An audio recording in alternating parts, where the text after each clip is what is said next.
High বন্ধুরা, স্বাগতম তোমাদের আমার নতুন ইউটিউব ব্লগে। তো আজকের ব্লগ দিয়ে একটু অন্যরকম হতে চলেছে। তো বন্ধুরা, তোমরা শেষ পর্যন্ত দেখবে। আর বন্ধুরা, কম দামি মোবাইল নিয়ে ভিডিও বানাও এবং তোমরা দামি মোবাইল নিতে পারছো না, তাদের জন্য এই ব্লগ দিয়ে হতে চলেছে। তো তোমরা বিশেষ করে এই ব্লগ দিয়ে তোমরা শেষ পর্যন্ত দেখবে, তোমাদের ভালো লাগবে।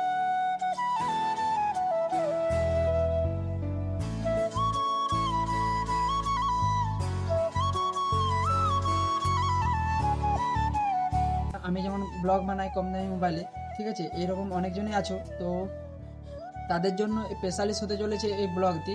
কারণ এই ব্লগটি দেখাবো এই লেন্সটি কী কাজে লাগে, ঠিক আছে। তো এখন চলো এই লেন্সটি বের করে দেখি।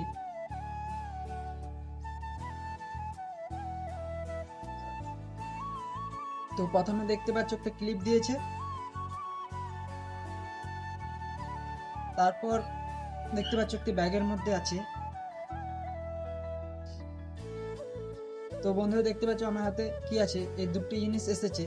তো উপর থেকে তো দেখতে ভালোই লাগছে, তো এবার ভিতরে দেখি কেমন কি আছে।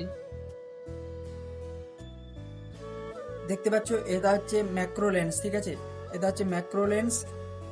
আর তো এটা হচ্ছে 0.45 সুপার ওয়াইড অ্যাঙ্গেল লেন্স, ঠিক আছে। তো এখন এটাকে জয়েন করব। তো প্রথমে জয়েন করে নিলাম। তারপর এটার সাথে এটা করব। তো বন্ধুরা, এইভাবে জয়েন করে নিলাম, ঠিক আছে। তো বন্ধুরা, দেখতে পাচ্ছ এটা হচ্ছে আমার মোবাইল পোকো C3 ক্যামেরা, ঠিক আছে। তো এই মোবাইলটি আমার। তো এটাতে আমি এরপর দেখাচ্ছি বন্ধুরা কেমন আসছে দেখতে পাচ্ছ।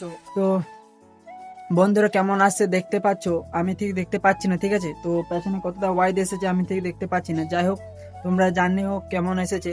আমি সামনে দিয়ে করে দেখি। তো এখন এটা সামনের ক্যামেরা, এরপর আমি সামনে লেন্স দেবো। তো বন্ধুরা, দেখতে পাচ্ছ সামনের লেন্সে অনেকটা ওয়াইড এসেছে, ঠিক আছে, কিন্তু দেখতে পাচ্ছ যে কি রকম আসছে, একটু ব্লারতে বেশি হয়ে যাচ্ছে, ঠিক আছে। আর ব্লারতে বেশি হচ্ছে, ঠিক আছে।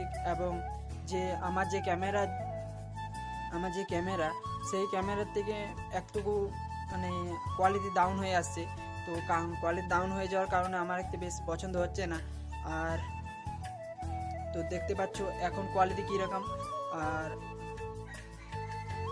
এই লেন্স লাগাবার পর কোয়ালিটি কেমন দেখতে পাচ্ছ। তো যাই হোক, সামনেতে দেখলে এরপর পিছনে ক্যামেরা দেখাচ্ছি।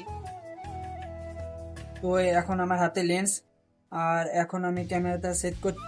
তো এখন আমার হাতে লেন্স, আর এখন আমি ক্যামেরাটা সেট করছি। তো তো বন্ধুরা, দেখতে পাচ্ছ কতটা ওয়াইড আসছে।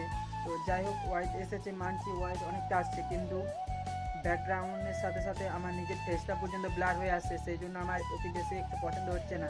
আর বন্ধু, তোমাদের কেমন লাগলো একটু জানিও। তো আর সব থেকে বড়ো কথা হচ্ছে এই যে সামান্য একটু ছিদ্র দেখা যাচ্ছে, দেখতে পাচ্ছ, হ্যাঁ, একটু ছিদ্র দেখা দিচ্ছে। ওই ছিদ্রের কারণে এতে আমার বেশ একটা পছন্দ হয়নি। এখন এটাকে আমি রিপ্লেস করেছি। তো ঠিক আছে, তো তারপর দেখি কি আসে। পরের বার যখন আরও আসবে তখন আমি সেদিকে দেখাবো। তো বন্ধুরা, দেখতে পারলে যে কীরকম দেখাচ্ছে। তো বন্ধুরা, আজকের মতন ব্লগ দিয়ে এখানে শেষ করছি। তো বন্ধুরা, তোমাদের যদি ব্লগ দিয়ে যদি ভালো লেগে থাকে তাহলে লাইক, কমেন্ট, শেয়ার, সাবস্ক্রাইব করে দিও। তো আজকের মতন tata, bye bye, Ram Ram.